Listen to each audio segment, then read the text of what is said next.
Have you ever wondered what happens when a kid's natural love for learning smacks right into the reality of grades, tests, and expectations? In this analysis, we're going to pull apart this idea of the good student and really look at the hidden psychological costs of our modern education system. It all starts from a pretty simple place. The source material reminds us that children, at their core, are just pure, unfiltered emotion. Whether they're laughing or crying, it's all real. It all comes straight from the heart. That's kind of our baseline, right? Before all the rules and expectations start to pile on.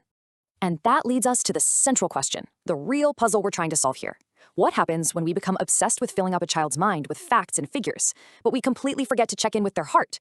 This is where our whole exploration begins. Okay, so let's get into our first section. We're calling this the fracture. This is that moment, that process, where all the pressure from the outside world starts to build this constructed self.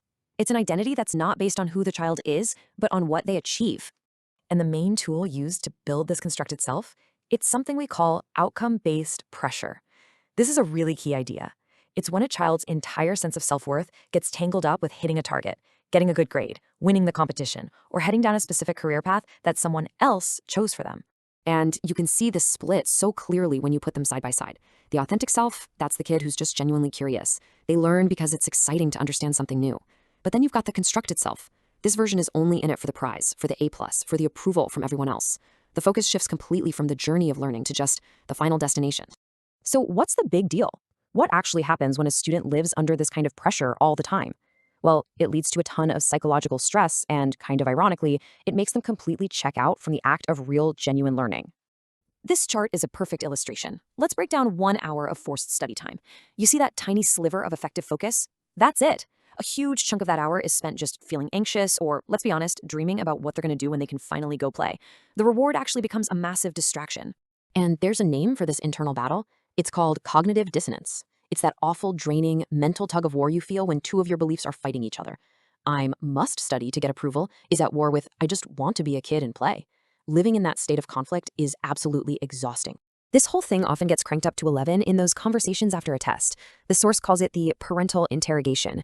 And wow, that hits home, doesn't it?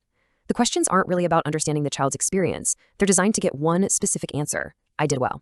This just piles on more pressure and makes that internal conflict even worse. Okay, so we've laid out the problem and it sounds pretty grim, but there is a better way. There's an antidote to all this pressure. Let's look at a framework that puts the learner, the actual child, back in the driver's seat of their own education. So what does this actually look like? Well, for starters, you have to stop tying every single reward to performance. You have to get rid of the constant comparisons, the whole, why can't you be more like so-and-so's kid? Instead, you celebrate the process of learning, not just the final score. And yeah, maybe it means ditching those super rigid schedules and giving kids some say in how and when they learn. And the ultimate goal here is so much bigger than just getting good grades. It's about helping kids develop a psychological superpower called adaptive coping.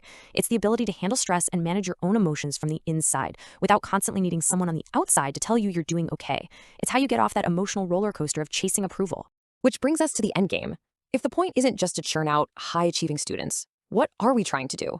What's the real goal of this whole different approach to education? It's a huge shift in thinking. We have to move from an engineering mindset to more of a gardening one. We have to stop trying to build a student according to some blueprint we've designed. Instead, our job is to create the best possible environment, the richest soil, the right amount of sun, so their own natural development can just unfold. Now, the source makes a really bold point here. It argues that true success in life isn't just about the facts you memorized in school. It's about real intelligence. And that means being self-aware, emotionally balanced, and having the street smarts to navigate a really complex world. That's the kind of intelligence this approach is trying to nurture. So this leaves us with a huge question to think about, one that I think we all need to ask ourselves. Is our main job to nurture a complex, wonderful human being? Or is it to assemble the most impressive resume possible? Put simply, are we raising children or are we building resumes? Because when you boil it all down, the big takeaway is this.